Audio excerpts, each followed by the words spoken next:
এখানে রাখ, পোনা, চিতল সমস্ত ছোটো ছোটো মাছ, তার সঙ্গে আলু, বেগুন, ঝিঙে, ধনিয়া পাতা, কাঁচা লঙ্কা, রসুন, লেবুর রস, কাঁচা সরষের তেল দিয়ে এই মাছটা চাপানো আছে। আর অবশ্যই এরকম লেবুর খোসা একটু দিয়ে দিতে হবে। এটি কি অপূর্ব খেতে হয়।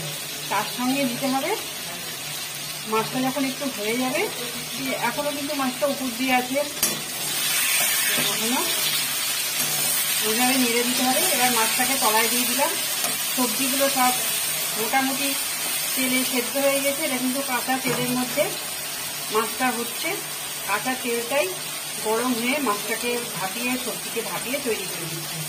তারপরে আমি এই যে লাস্টে দেবো, যখন হয়ে যাবে তখন এই সর্ষের, সাদা কালো সর্ষে মিশিয়ে করেছি, এই জলটা আমি দিয়ে দেবো। আমি কখনোই সর্ষের খোসা দিই না।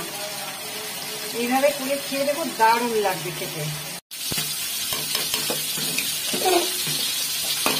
আছে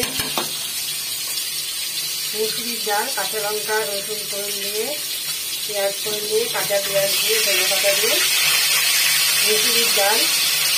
তার সঙ্গে দেখো মাছ ভাজা চলছে।